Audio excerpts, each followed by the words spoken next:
Welcome, welcome, my friends. Today is the 30th of November, and we have one of our PMP gurus in the building. I want to say a huge, huge congrats to Yvonne on acing her PMP exam. We just got done listening to one of our friends, Frank, who also killed the exam mercilessly. And Yvonne got certified. What date was that? Because Frank got certified Wednesday. yesterday. You got certified on Wednesday. Wow. Wednesday, Thursday, Friday. So you're 3 days older than Frank. You're 3 days yeah, older. he's Oh my God, yeah. he's my senior professional colleague. Oh dear. Yvonne, just tell us how you feel now that you got this monkey off your back. Oh my God, like you have no idea. Words cannot explain it. Aw.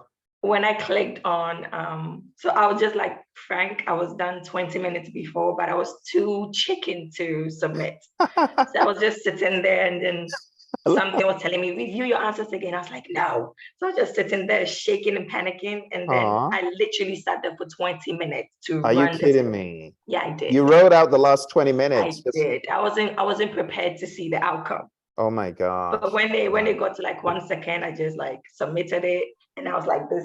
So I kind of peeped through my hand. I was like, congratulations. But I couldn't scream because people were still like taking their exams. So I was like, and then I got out, and the lady at the test center was so sweet. She kept coming to me and she's like, I'm crossing my toes and fingers for you. And I was like, thank you, because I need it. So when she printed it out and she saw that I passed, she just hugged me and I was like, yes. She was so nice. That's the first person I texted was you, Phil. Like, oh, I am so honored. And when I saw it, I was so happy because I know that you're taking our mock exam a few days before, and it seemed to like shake you up a little bit.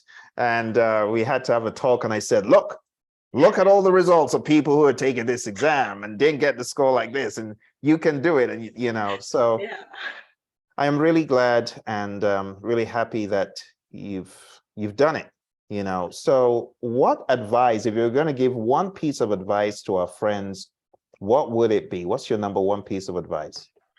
That they should read a lot of the immersion book. Because the things in the pen book guide, it's so repetitive. So you wouldn't know, you get bored quickly when you're reading the pen book guide. But when you're reading the immersion book, which is breaking it down to people, process, business, you get to like connect the dots. Okay, so when you're reading about people, okay, this is what I need to know. Okay, process, oh my God. So like it makes so much sense. And then the agile part is a must. I literally read the agile book like 2 times. So it's just a must because agile is heavily people, it's just people. So adding the agile to the people, business and process is a little bit in agile, but it's very people heavy.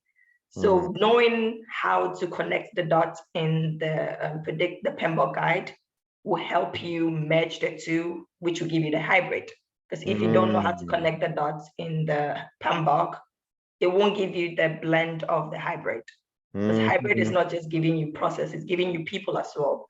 So you have to connect the dots in the PMBOK to get, when you get a hybrid question, to know, okay, I am not in predictive, I am not in agile, I am in both.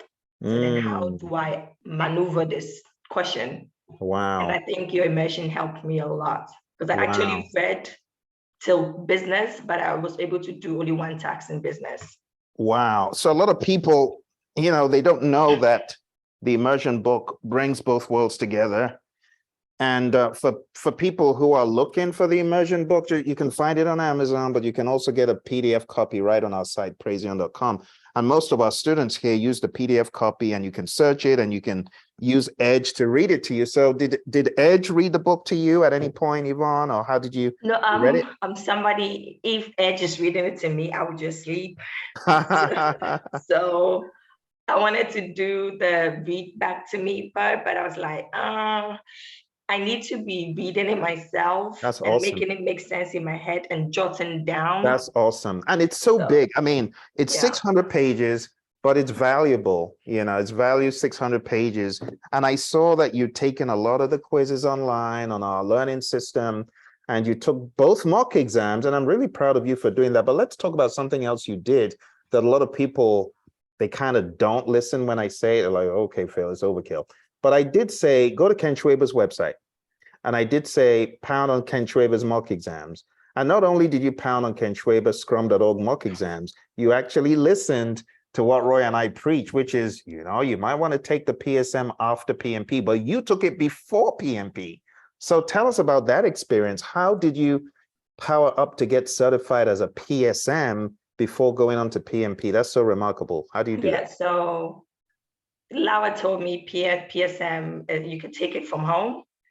And so I wanted to get the feel of exams to see how I could, if I could take that and it gives me that examination mood, I can get into the PMP. So I wanted to get that kind of, okay, readiness, okay, because the PMP was a big kahuna. So I wanted to, you know, get something that I could beat up a little one and then jump on the bigger one. And then it was just a little 14 pages that I had to read, but it was. Let's see that. You marked that up, didn't you? Wow. This is 50. This is over 600 and something. 600, yeah. But this, to me, has more than this. Wow. That's profound. That's crazy. Wow. You have no idea how you have to put every word under a microscope. Oh, wow. Everything. And I wasn't reading it like I'm just reading. I read it line by line and break it down to my understanding. So I have notes on every page. And then I would go on the internet and serve, you know, experts, what are experts saying about DOD, because I know what you've said and I have what you've said in my notes. And I'm also looking at what experts in the Agile IT community field are saying, and I'm writing, taking. Wow. That was a lot of work.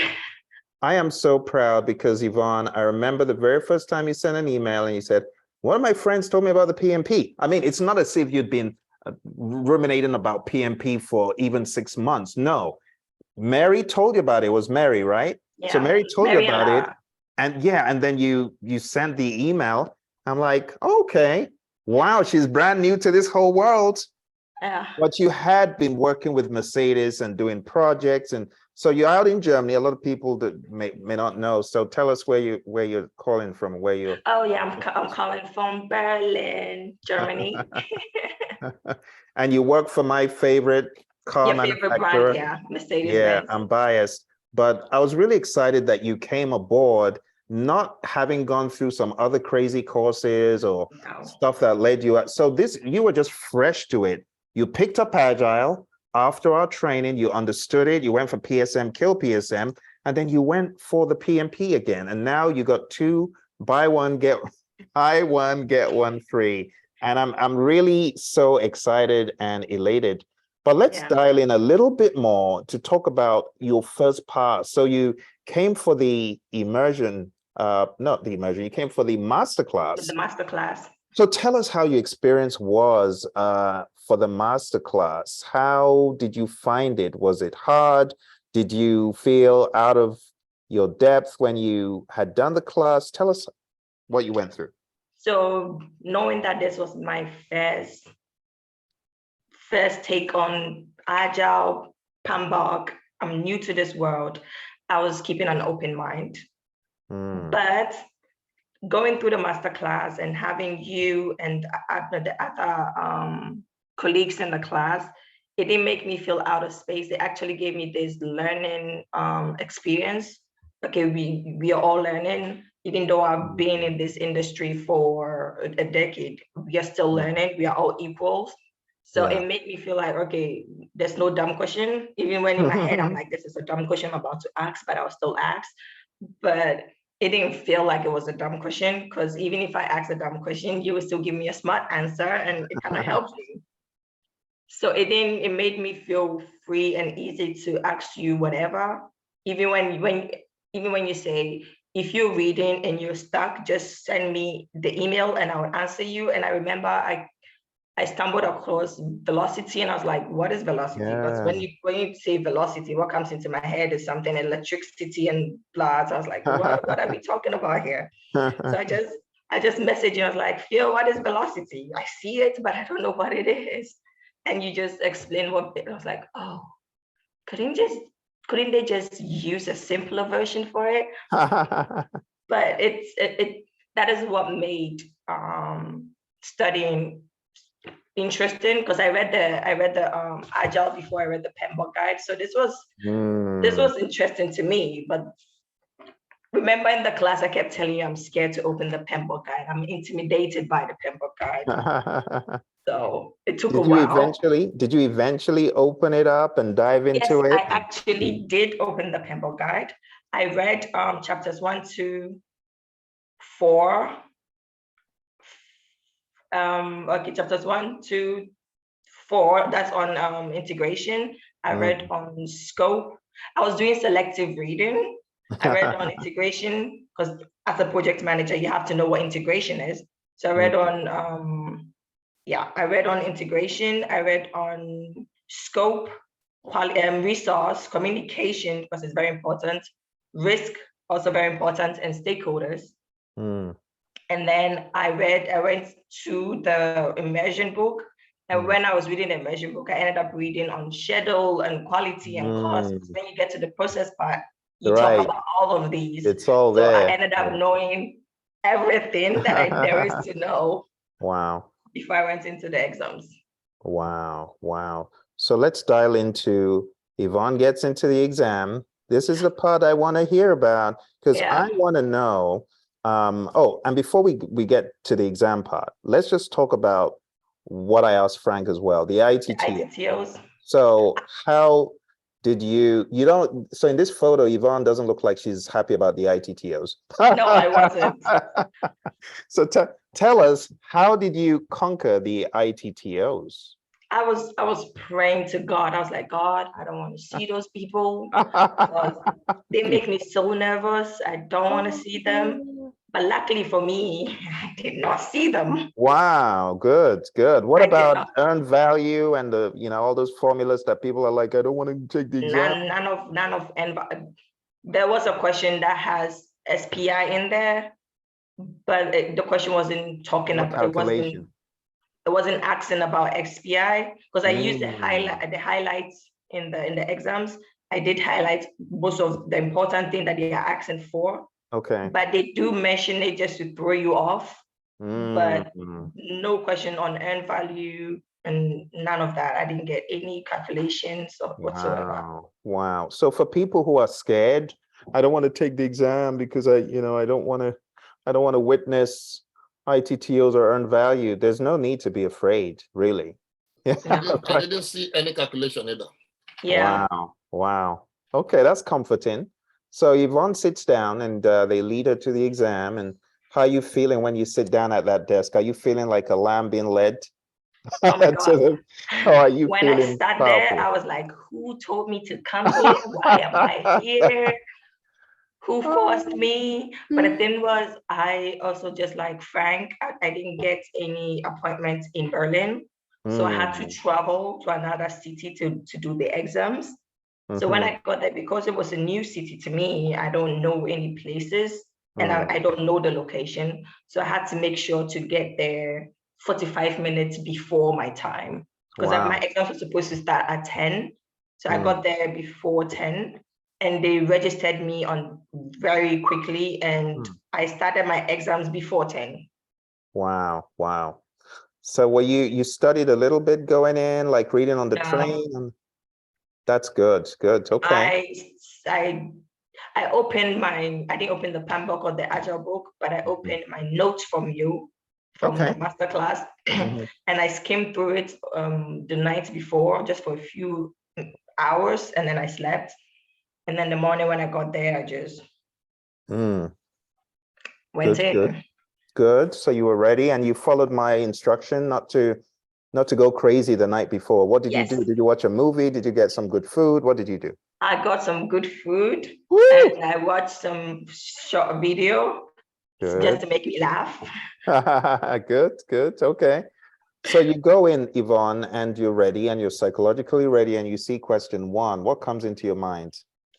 It's funny. What the first thing that came to my mind when question 1 dropped was, you know this, you got this. Don't panic. Just read. Because I had to like psych myself. Good. So when I saw question 1, I was like, are they trying to throw me off? Because my first question was predictive. It was a predictive question.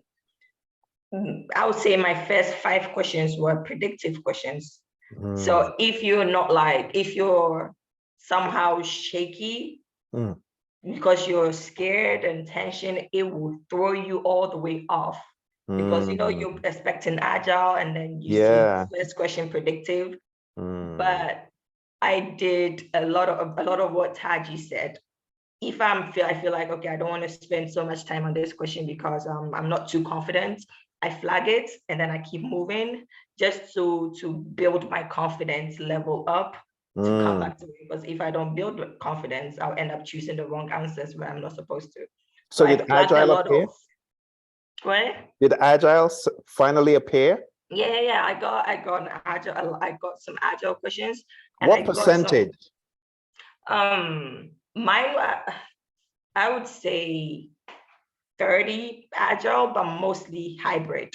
Are you kidding me? Yeah, it was 30% Agile? Yeah, it was. That's mostly, all? Yeah. What percent predictive? About 15. It wasn't a lot of predictive, but the rest were hybrid. Wow. So about 55% looks like hybrid to you. It looked like hybrid to me. And what makes it hybrid? Because it was neither predictive nor agile. It was neither predictive nor agile. Or and you more would get questions where it's very agile and all the possible answers are predictive. Are you kidding me? My goodness, that's ridiculous. So, yeah. Wow. So what prepared you? Because I know you mentioned the immersion. You did it. This was a key ingredient in what prepared you, right? Yes. Because I finished the whole people process. So in my mind, when I got there and the first question dropped and I read, you were a new project manager or you were a project manager coming into this project. In my mind, I'm like, okay, I'm a project manager. They're not talking about someone else. They're talking about me. I am the one doing this project. So what I did was I read the question because, they separate the scenarios from the question. So I first read the question. What would you do? How would you proceed? I read the question first, then I go to read the scenario. That's you have an idea of what you're doing. Because if you read the scenario forget what the question is. So I read the question, then the scenario, then the possible answers. I've never heard that. That's a very interesting one.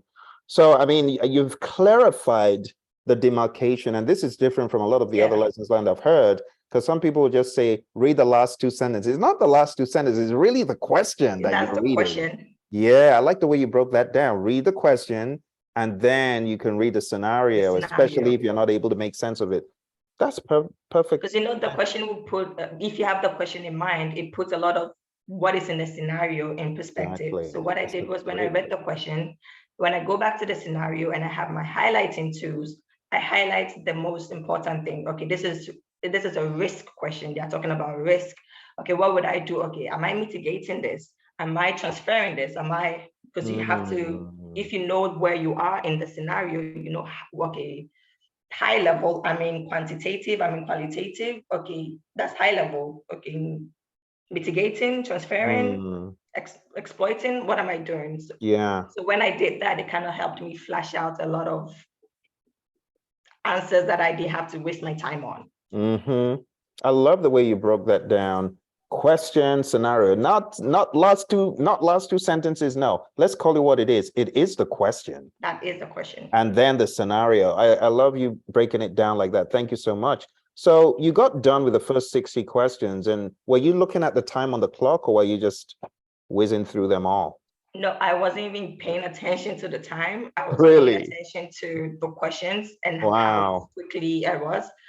But when I got to the 60 and they dropped all the questions down, I was confused. I was like, wait, what's happening here? And And so you then got to question 60, and then what happened at question 60? When you get to question 60, it doesn't go to question 61.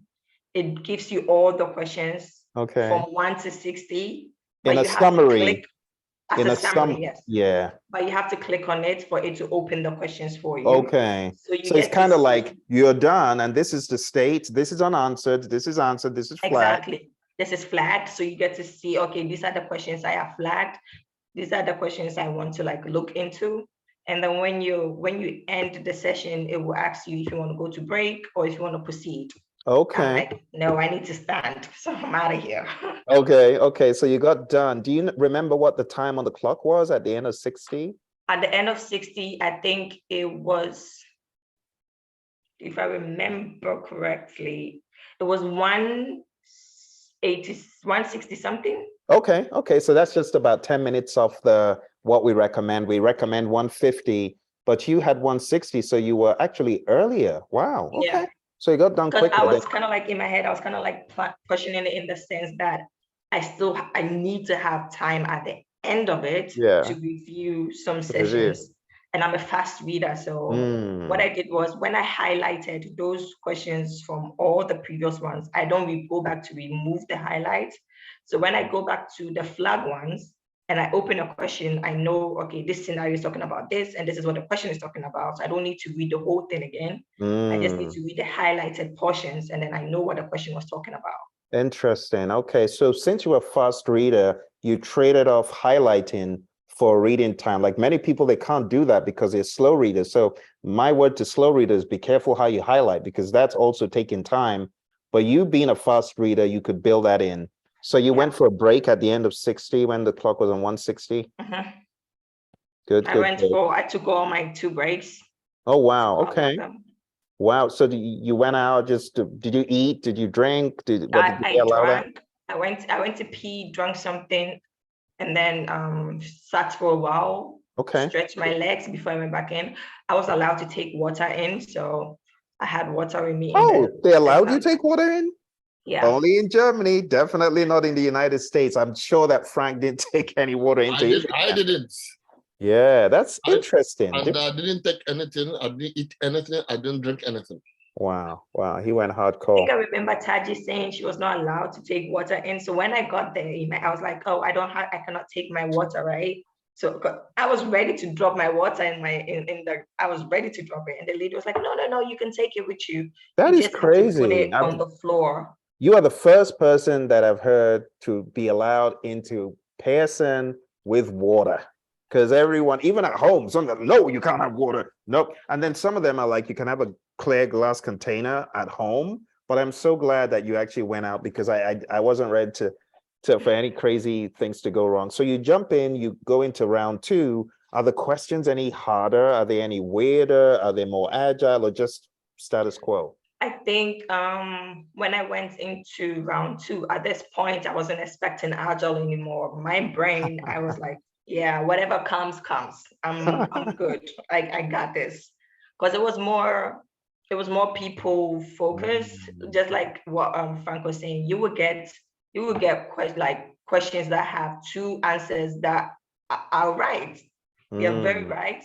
But then at the end of the day, it bottles down to which of these 2 answers are actually solving the problem or are actually moving the project forward. Because I have there was one scenario where the question is like summary of the question. You have somebody in the meeting who is talking and going over the time of the meeting, and team members are agitated about it. As a project manager, what would you do? Would you shut them up? Tell the team members to read, sit down and listen, or would you refer to the team norms? C, would you tell the team members to and yourself have a meeting and discuss about this behavior? I'm like, well, that's a ground rule here, right? It's like team meeting, you know, those. Yeah, group norms. We should have the group norm. It should be in the team charter. So then why are we having a separate meeting when Exactly. when you have already agreed upon this? I've just refer them back to the ground rules. I had a similar question that said during meetings, a particular team member is always talking for longer time. And the other members of the team do not like it. Yes, that's the same question. So how would you resolve it? So of the two answers, the two that are common, that are useful there are allow the team members to hold meetings and resolve it by themselves. Or the second one is said, hold a meeting with the team, tell them why general conversations are allowed. We need to stick to the ground rules. So after flagging and coming back to it, I maintain with the one of hold meeting with the team and the reiterate that why general talk is allowed, we need to stick to the ground rules. Always point back to the ground rules, the social contract. That's it. And they're really just trying to see if you're faithful to page. A lot of people don't know page 49 and 50 in the Agile Practice Guide is so important. And then the chapter on servant leadership, they're going to keep building that stuff in to see if you're faithful to the Agile tenets. Pages 58 and 59 are others. But let's dial back into Yvonne. So Yvonne, you took your second break and you went out, came back in. Did you feel more refreshed anytime you came back in? Yes, I actually felt more like, because you know, the first time I entered, I was very tensed. But when I went out and I came back, I felt lighter, like, okay, I can do this. And every time I went for my break and I came back, it kind of like the tension in your head it's a bit, you know, because you get to see something apart from a screen telling you what to do. Exactly. So, oh yeah, it's lessened. I'm telling you, anyone who doesn't intend trying it, just try it. I tried it. I had a student, you know, back in the day, PMI wouldn't give you the mandatory break, so you had to take the break on your own time. But I decided in one of the exams, because, you know, I've taken so many of these PMI exams, RMP, SP, OPM3. So I decided I was going to take 4 breaks. So I built the 4 breaks in. It was on my own time and 5 minutes apiece. But the efficiency, when you come back in, like you said, your head becomes decompressed. So you came back in and you had the last 60. Did you check what time it was? Yeah, I did. The last 50, in the last 60 questions, I had about, I think, 80. 80. But I wasn't bothered about that because I'm very fast. Yeah, so that means you were very fast. Yeah. Yeah, that means because when I got to, just like Frank, when I got to question number 170, I wasn't fast reading anymore. I was just taking my time. I was reading like a snail at this point. So in the dying minutes, you had 20 minutes left when all was said and done, which means you answered the questions at the rate of 1 minute per question. Yes. Then you had 20 minutes left. And like you said, you're just like, I'm just going to let it ride out. I'm not going to. But let me ask you this. Here's my overarching question before we go to questions, more questions from our friends. What would you do differently? Would you do anything differently? No, I wouldn't, because, you know, in the master class, he kept saying, try to map out the page 25. Behind my bedroom door, I have page 25 mapped out. Wow. Yes, and every night or two, I would tell my boyfriend, take the book, ask me. So then he would ask me, and then I would tell him where you could find what's in the page 25. And if you could see behind me here, I have like my oh wow. This just because this was my learning space. So I have a lot behind me. So if I'm eating, I could just be eating and be reading off the wall. Wow. Oh my gosh. I am so proud. You got no idea. And thank you. I'm really excited for the future. I would say, begin looking where you are. If you haven't broadcasted it to everyone and said, hey, this is who I am now, I'm already here. You might as well retain me and use me for more stuff now that I got this. And network. You know, put it out like you have. I saw you already got that out on LinkedIn, and really dial into LinkedIn, and you'll be amazed at the opportunities that will come. Thank you. So Phil. yeah, well done. So let's see. Do we have any questions from our friends? PMP, PSM, I'm ready. Oh my gosh, Yvonne, congratulations. Why Thank you, lovely. What? Why idea? But that's it. And that's it. So they're speaking a higher level PMP language. We just spoke Chi from Ghana. We spoke Chi. Yes. I kind of figured. How was your stamina through the almost 4-hour exam? When it got funny, when I got to the last lap, I was like, oh my God, I am ready to stand, because my back was aching from all that sitting. I was tired of sitting. But most of the breaks helped because I get to stretch my back, but it was a long sitting. Like feels because I took I forgot to add this part. Fome and we were taking Phil's quizzes like almost every Friday. Wow. So we had a time around 11. I would call him like, okay, we are starting now, and then we start the first 180. But I didn't 11 in the 11 in the morning. Yeah, 11 in the morning. Yeah. Okay. Yeah.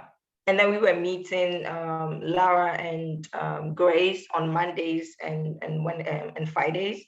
So we would take a chapter, read a chapter, and they would, from the top of their mind, throw questions at us. Wow. With no books, we just have to shoot blanks and try to remember. So those kind of questions and answers kind of sharpen your brain. Because sometimes we're like, oh, I don't know the answer to these questions. I have to go read. But if you're not somebody who likes to sit for long, you have to start psyching your mind to sit for long, because you would have to sit. And knowing me, I'm a very active person. So sitting for long, I'm like ready to leave. That's awesome. Thank you. Thank you too. Good deal. Questions for our PMP guru. Yes. And congratulations to you, Yvonne. Thank you, Coven.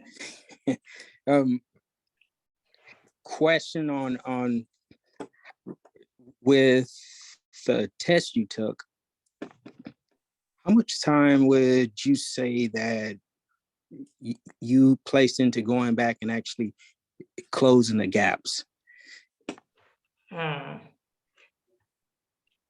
So for me, I was telling Taiwo when I took my first mock exams, because the mock exams is supposed to make you be aware where you are in your studying. So when I took my first mock exams, I realized I'm good with agile questions. I could answer those questions.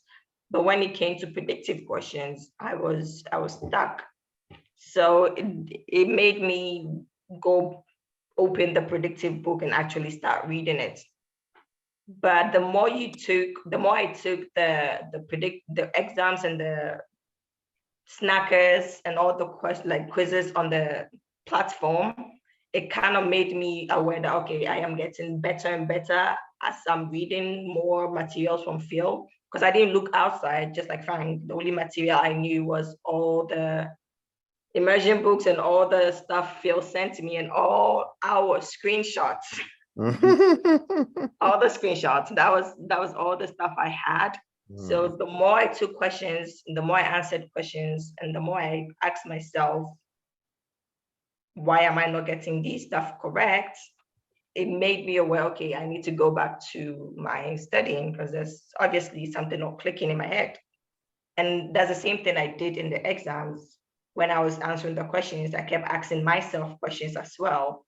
So when I read the questions, although I know what the question is entailing or what the question is asking of me, I also have to ask myself a question, okay, what is this possible answers requesting for? Are they moving the project forward? Are they not?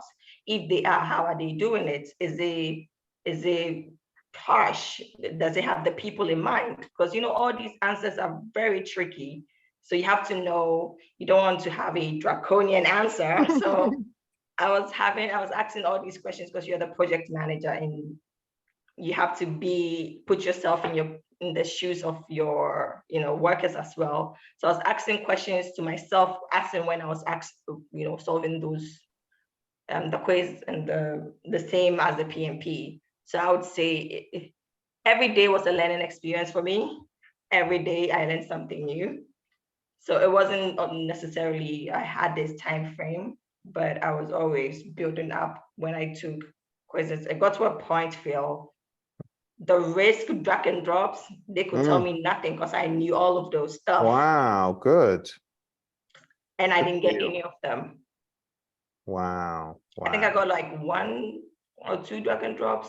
One was on the Scrum team. Yeah.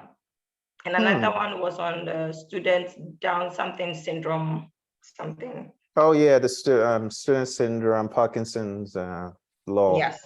Yeah, people leaving work to the last minute, not wanting to do it on time. Interesting.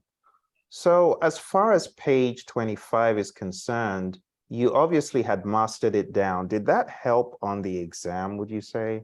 I would say it helped me on the exams because not only did I map it down, I read, all the files you sent us, and it gives you like a high level understanding of what they are. So although I have it mapped in my head, I also have to know the high level of them. So when they drop you somewhere, you have to know, okay, am I doing quality assurance or am I doing quality control? Is it the deliverable they're checking or is it the process they're checking? Are we validating? Is it scope creep? What are we doing? Where am I? So knowing page 25 and the high level of it also helped me a lot. So sometimes I would in the exams, you don't have to come all the way to the lower level of the nitty-gritty of it. Knowing the higher level is enough for you to finesse it.